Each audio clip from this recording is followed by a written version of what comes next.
Welcome to CISO Interviews, where Affinia hosts cybersecurity executives sharing career advice, actionable insights, and tips so that you can enhance your career and succeed as well. In a while, we touched base last time, and just I want to chat about three specific topics that we see get debated a lot on LinkedIn and some of the kind of face-to-face events. And those are stress related to work that CISOs do, number one, and number two, in light of the recent events, specifically legal action on the side of SAC against CISOs of public companies. There was a couple of high-profile cases. I think Uber and SolarWinds are the most recent ones. Made a lot of cybersecurity executives think differently or become aware or anxious about personal liability as it relates to their work, and they're starting to think of, maybe hiring a counsel. We're not going to go into legal aspects of it, but I just want to kind of address your thoughts on how cybersecurity executives should think about this. And finally, and it's also from some of the recent posts, I think in the light of recent kind of headwinds as far as the economy is concerned, some of the job cuts, a lot of cybersecurity executives see their resources, whether headcount or budgets, are being pulled back.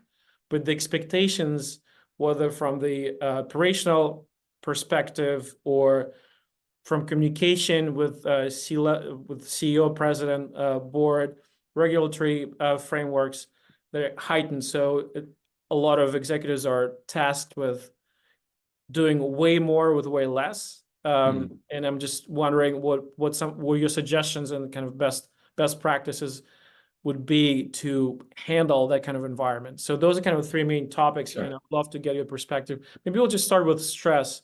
What are some of the things you would recommend as people are probably constantly dealing with heightened levels of it at work? Yeah, one of the challenges about stress is that we lump it into one thing. And there's multiple factors to stress. And even being able to understand what those are, give you clarity about how to deal with it. So let me take a second here and kind of run through examples or categories of stress. So environmental factors. My favorite one is I'm on an important call and somebody fires up a leaf blower across the street, right? Very classic situation where something in the environment stresses you. In work and home, that changes, right? There's demands in the workplace. So recognizing that that's contributing, being aware of it, and where you can, setting parameters and changing environment. So when the door is closed, it means this, right? And we'll probably all do that, but awareness of that's contributing is important. Social stressors, and this is workplace social, this is life social.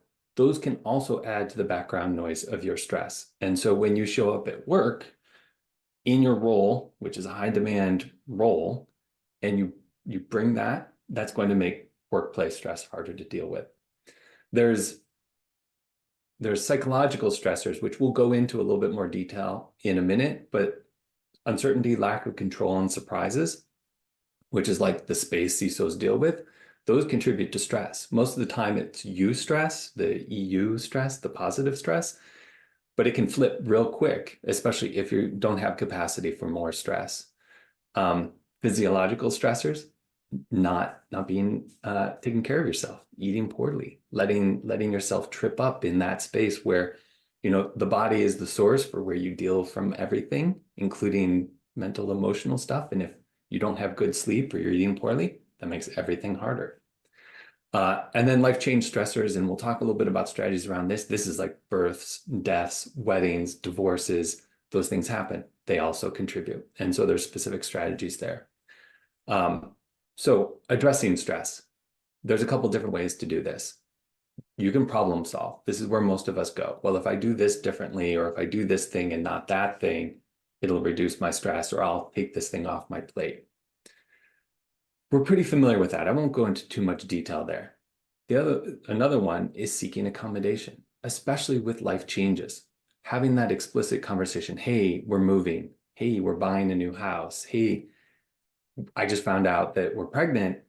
I'm going to be shifting back just a little bit, and I'm asking for your your understanding and support and helping me shift back in the right ways. And those types of conversations with all your stakeholders, you build partners because it's life and people want to support you through your life generally.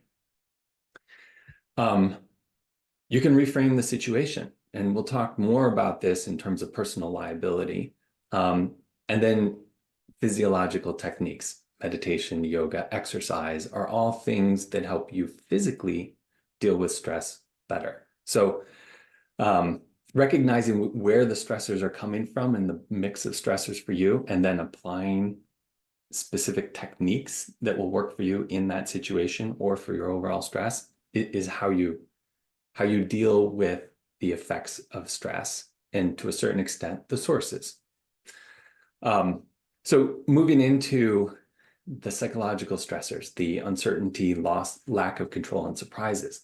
That's a huge, among my clients, those are the biggest stressors. They give rise to comments like, don't have a seat at the table. People aren't listening to me.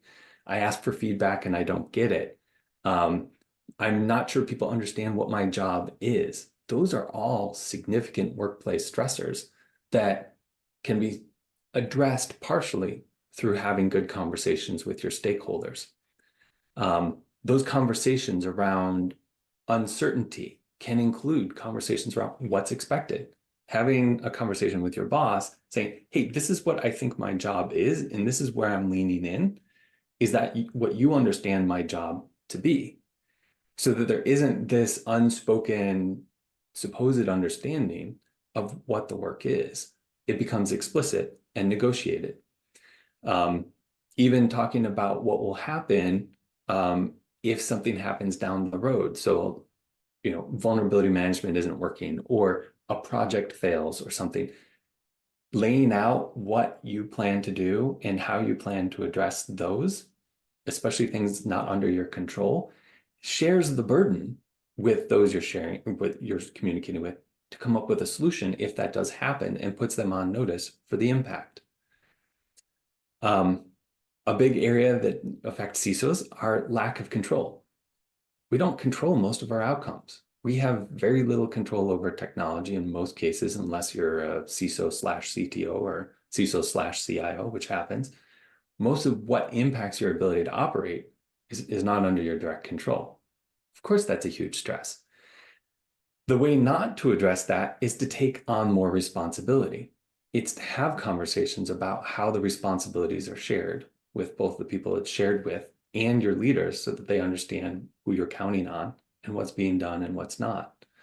One of the biggest surprises that businesses and business leaders and VPs experience is when the CISO approaches them and says, hey, that thing that IT is, saying that they're doing, I'm not saying they're not doing it, but I am saying that they're probably not quite doing it to the level that you think. And that's creating risk for us. And it's not to rat them out, but it is to not take that responsibility on yourself, and to inform the people that are going to be impacted ahead of time so they can make better decisions. And then coming up with collaborative solutions. In terms of surprises, the biggest thing is unmet expectations, right? We have our own calibrations about, I'm doing great. I'm running this function really well. My team loves me. I have a really low turnover rate. We're getting projects done. We're getting work done. We're shipping the reports we need to. We're making progress. And then the feedback is maybe not where you expect it to be. And that is really heartbreaking. Creates a lot of stress.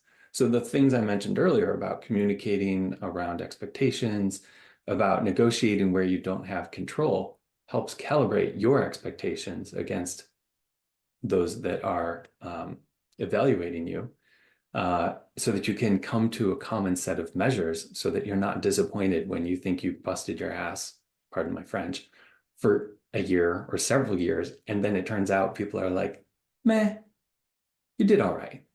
Right? That's a huge stressor. So those are some of the techniques around addressing and dealing with stress that largely come from you doing it from where you have control.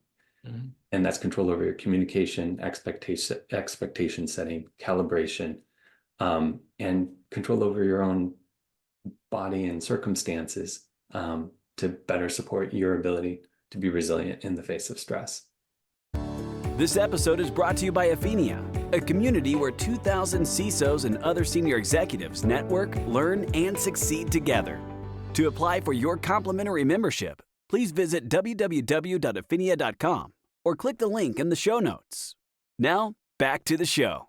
Interesting. It seems like, well, there are a few kind of themes. One is uncertainty brings about stress. So focus on what you can control, which is how you communicate, how you set boundaries, how you set expectations in the world where you work with or depend on your colleagues, your counterparts in other departments who don't report to you, but whose actions impact your outcomes.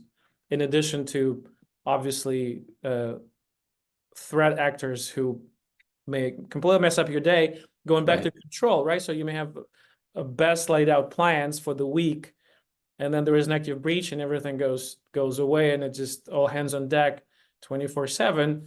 So everything else goes, all your best laid plans are destroyed, and you probably want to kind of think about building those relationships, setting those expectations ahead of time, because obviously when it's full-blown fire and all hands on deck, it's too late to set those boundaries, create those expectations, open up all those communication channels. So it's the work that needs to be done in advance to reduce stress down the road, because those things will happen.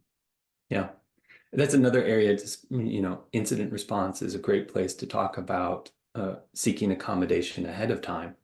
So going to your boss and saying, hey, that all that work that I said I was going to get done by next Friday, or in some potential future, I said I was going to get done. When we have a breach, I'm going to ask, either explicitly or implicitly based on this conversation, that all those deadlines get moved so that I can focus on this one key issue.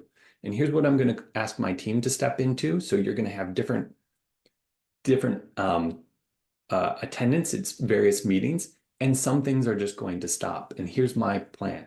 Does that sound reasonable to you? Because we come to this job wanting to continue to do all those things while dealing with the incident. And we create too much stress for ourselves because we honestly set the expectation for ourselves too high, and probably higher than others expect. And we can cut ourselves some slack here by negotiating that ahead of time and getting the permission so that we can focus where we need to without these other things dangling over us. Certainly. That's thank you for perspective, Chris. This is really helpful. Kind of switching gears for going back to kind of personal liability, which I think all of those issues that I mentioned, they're kind of related. A lot of that contributes to stress, or it can be addressed by kind of more proactive actions, more proactive communication on the part of CISOs. But I think I still want to put them in kind of separate buckets and treat them separately. Sure. I think people are voicing their thoughts and their concerns separately within those two. So kind of switching, going to personal liability in light of recent actions. So I'm going to start with probably the most eye-opening thing I've learned about personal liability in my 20 years of, 25, I guess, of being a cybersecurity professional and leader. My first CISO role was with a healthcare insurer, and there were the Fab Four, they were called. They were the founders. It was one of the best litigants in the city. Like, you didn't want to go up against him.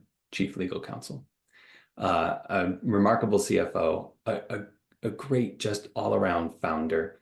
Of course, now that I'm trying to think of the fourth one, I can't think of the fourth one.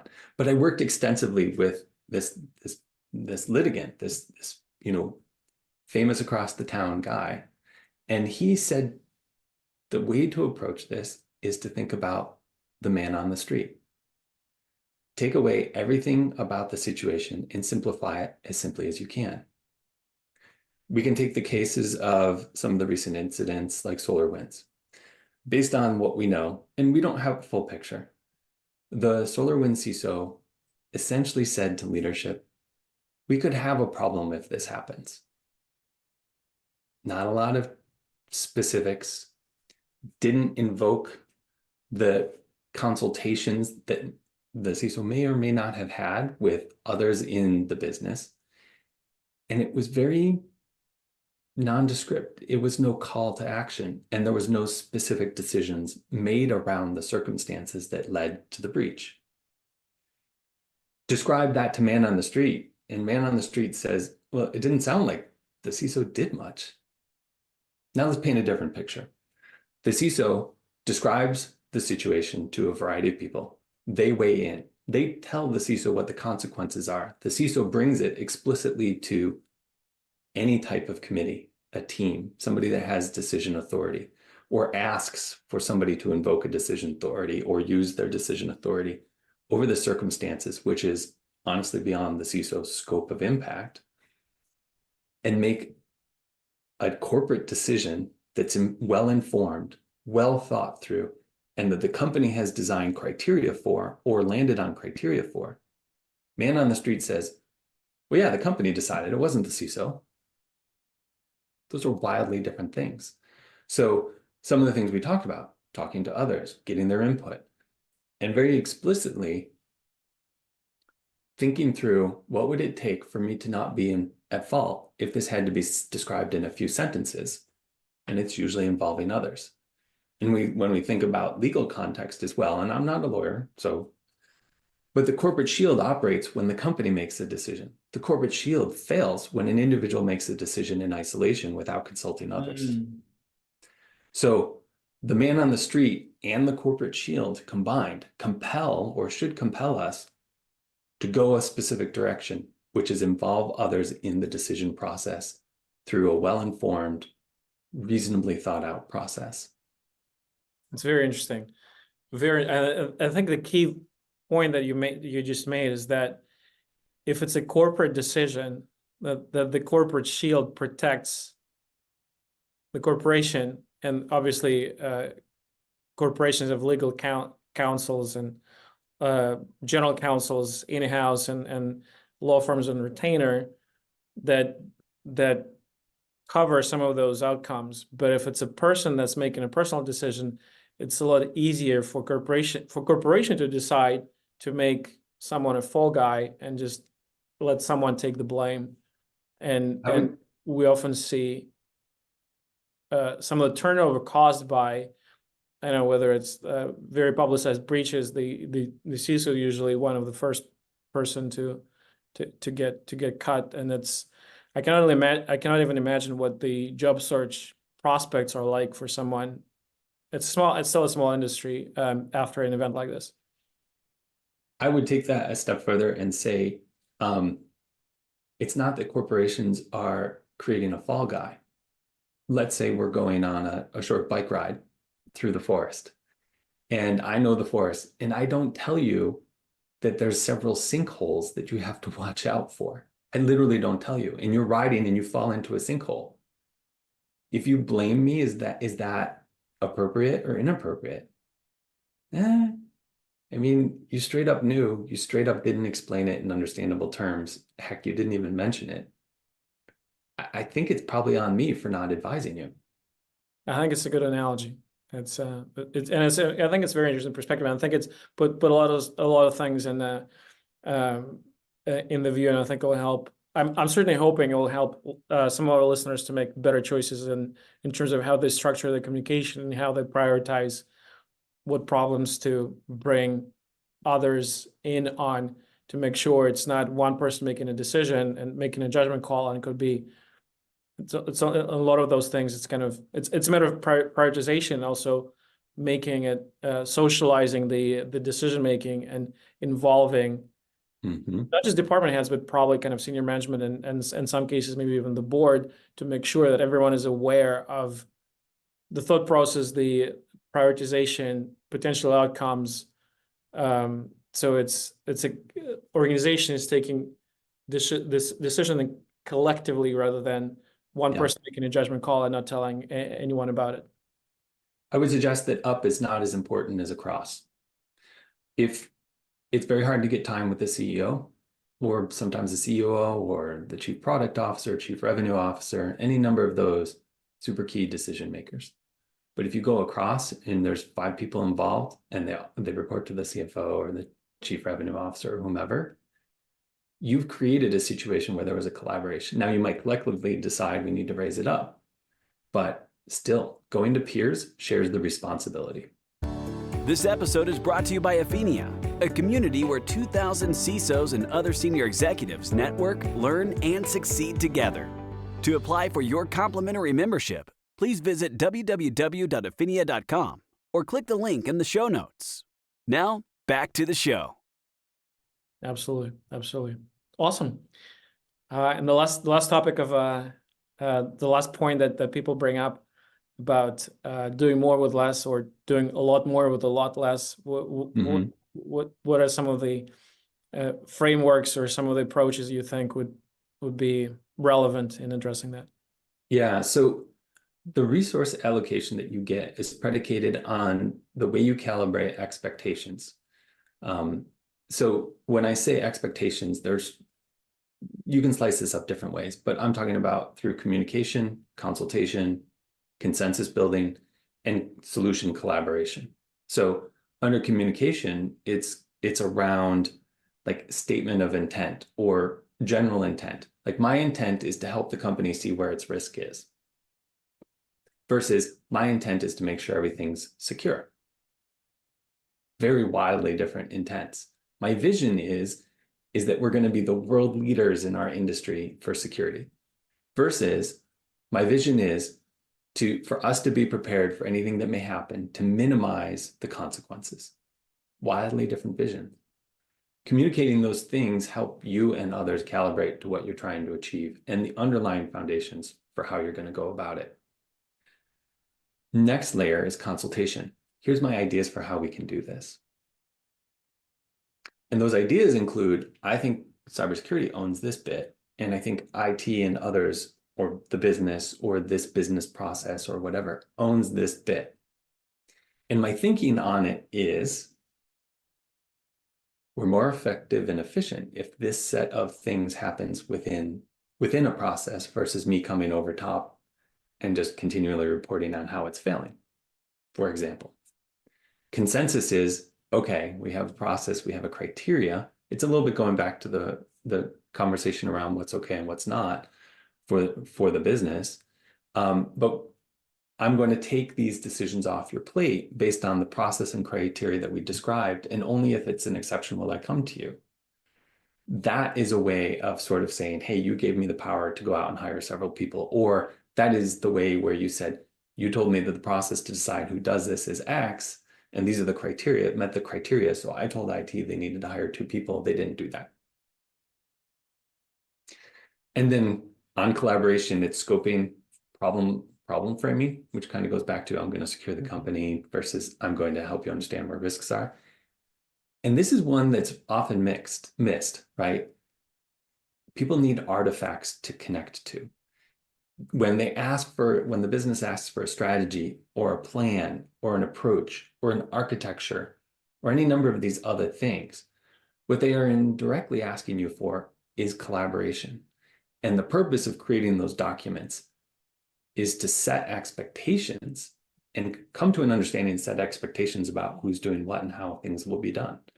Lean into those requests. They are a tool for you to calibrate and either dial back what you think you're signed up for or a basis to ask for more resources.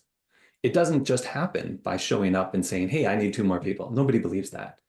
It's the communication, consultation, consensus building, and collaboration that are the levers that will get you resources. Which is interesting because I think it kind of goes back to kind of setting expectations, communicating, getting on the same page with your counterparts, and kind of effectively communicating across the organization and up. So it's interesting that all those 3 topics that are somewhat connected, the punchline and the common denominator is effective communication, which is, I think, interesting. One quick comment that I just want to make on the resources, and that's kind of drawing on my personal corporate experience at some point a very long time ago.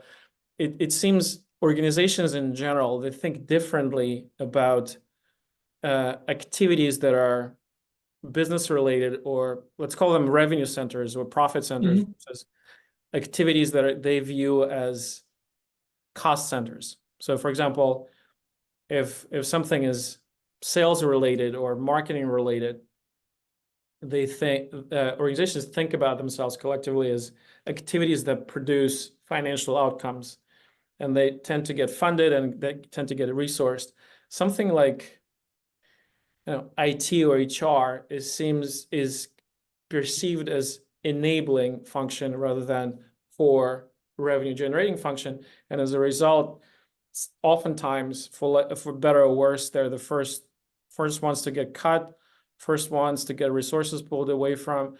And one theme that I heard a couple times is that, and I just want to get your take on this. Sure. Cybersecurity executives are advised to kind of connect their work with business outcomes in a way. For example, I'm a bank, and obviously we have customers, and customers trust us. So trust is a key part of the business. If we don't do cybersecurity correctly, we will ruin the trust of our customers. We'll lose our business. So making this connection and quantifying it even, and bringing activities, bringing processes in cybersecurity space and tying them directly to business outcomes reframes the conversation and make it more business focused rather than specific technology or specific. Becomes a business outcome conversation, not a checkpoint. Sure. That people think of it as a nice to have rather than a must have. What are your thoughts about kind of this train of thought? So that spectrum from very technical, cybersecurity focused to oriented to the business has several levels of maturity. Probably the first level of maturity is moving out of this technical realm and moving more into the business realm. However, the early nascent stages of that maturity are a lot of assumptions. Who are you as a CISO to say that this will have brand impact? Frankly, you probably have no idea. Don't make that assumption. Ask. Ask where the impact would be. Collaborate on what's important. Come to an understanding of how the business thinks about the business and use that as the basis. We make a lot of assumptions when we show up and we understand the likelihood, and we sort of do, right? If you don't patch systems, the likelihood of a vulnerability related breach go up, and it's probably of a certain type or a set of classes of, right? And we know that that's going to change in likelihood. The problem is we assume financial impact, brand impact, and all these other things, and we show up uncredibly when we do that. So don't. So the next level of maturity is to learn more about the business so that you can have the conversation. The next level of maturity after that is using the business's own perspective, language, value chains, business process orientation, whatever is existing in your environment, and then layering into that. One of the litmus tests is if you can boil your argument down to because cyber, you're making the wrong argument. And most of the arguments I hear boil down to that. And the connection to the business is notional and tenuous. Which is interesting. It's basically kind of drilling down the reason why. Why do we need to patch the vulnerability so we don't get breached?